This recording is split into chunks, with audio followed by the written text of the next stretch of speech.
Distinction between futures and option contract. सबसे पहला difference तो क्या है, options are product with asymmetric risk exposure. जैसे कि हमने समझा, ऑप्शंस में जो रिस्क एक्सपोजर होता है वो इस टाइप से होता है कि प्रॉफिट लिमिटेड और लॉस अनलिमिटेड। कई बार हमें देखने को मिलेगा कि लॉस लिमिटेड और प्रॉफिट अनलिमिटेड। तो ये क्या, ये एसिमेट्रिक रिस्क एक्सपोजर है, जबकि फ्यूचर्स में ऐसा नहीं होता है। फ्यूचर्स में एक लीनियर रिस्क एक्सपोजर रहता है इस टाइप से।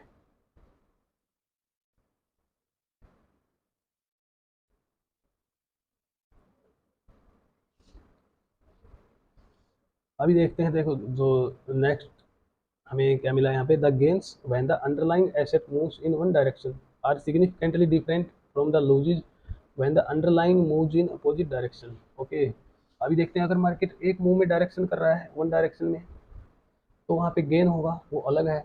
और अगर हम लूज कर रहे हैं क्योंकि हमारे अपोजिट में प्राइस मूव करने लगता है, तो वो डिफरेंट टाइप से लॉसेस हमें दिखाएगा। ऐसा नहीं जिस टाइप से प्रॉफिट हो रहा था वही हमें रिटर्न में मिलेगा।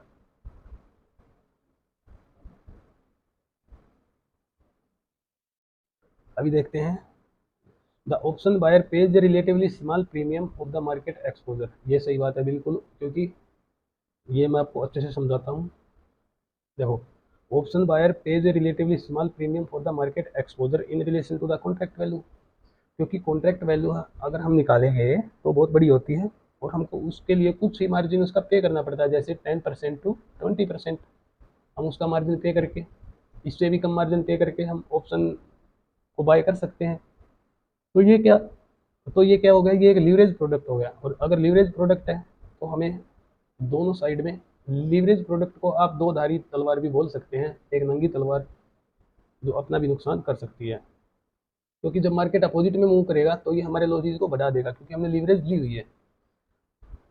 अभी समझते हैं फ्यूचर कॉन्ट्रैक्ट और ऑप्शन कॉन्ट्रैक्ट, इनके डिफरेंस क्या होते हैं। इसमें ऑब्लिगेशन दोनों के पास होता है फ्यूचर्स कॉन्ट्रैक्ट में। जब तक वो अपनी पोजीशंस को ट्रेड ऑफ नहीं करेंगे उनको कुछ नहीं हो सकता। और इसमें क्या है, ऑप्शन बायर के पास right to buy and sell the underlying asset without any obligation. अगर वो चाहे तो उसको एक्सरसाइज कर सकता है, अगर नहीं चाहे तो नहीं करेगा। जबकि ऑप्शन सेलर के पास ऑब्लिगेशन होता है बाय और sell the underlying asset if option buyer wants to exercise it.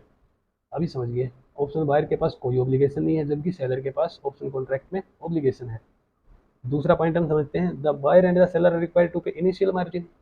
इसमें हमें इनिशियल मार्जिन पे करना पड़ता है, जबकि option buyer is required to pay the option seller.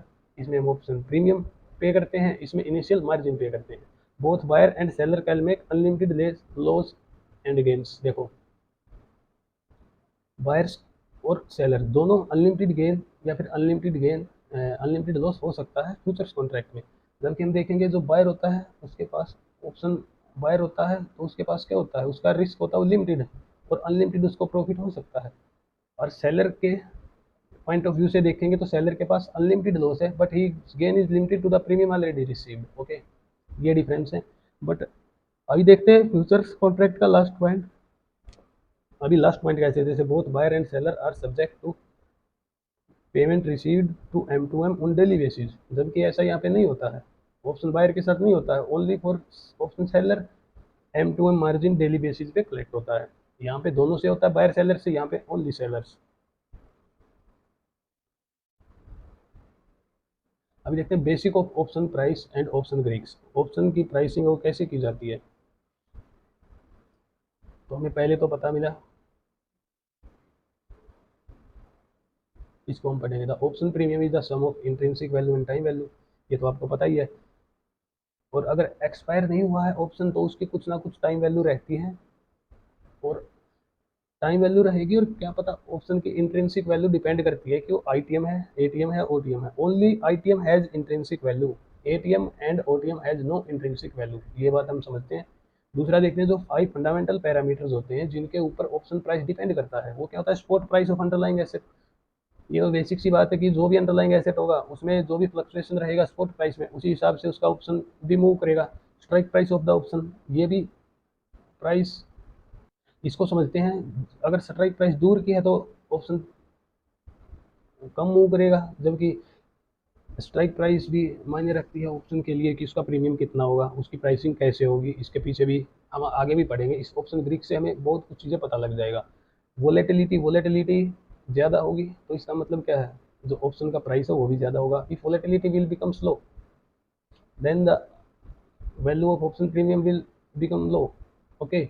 और टाइम टू एक्सपायरेशन, जैसे जैसे एक्सपायरी के नियर हम पहुंचते हैं उसी टाइप से जो ऑप्शन का प्राइस है वो नीचे की साइड आना स्टार्ट हो जाता है। चीज़ें हैं जो पाँच की पाँच, ये सभी फैक्टर हैं जो अफेक्ट करते हैं प्रीमियम, जो प्राइस होता है ऑप्शन का उसको, चाहे वो अमेरिकन हो या यूरोपियन हो, इससे फ़र्क नहीं पड़ता, बट ये चीज़ें उसके प्राइस को अफेक्ट करते हैं। अमेरिकन और यूरोपियन में फ़र्क ही कितना है, अमेरिकन में हम जब चाहें जब अपने ऑप्शंस को एक्सरसाइज कर सकते हैं, जबकि यूरोपियन में ऐसा नहीं होता है। यूरोपियन स्टाइल में क्या होगा, ओनली एट एक्सपायरी या फिर maturity, only at expiry you can exercise your right.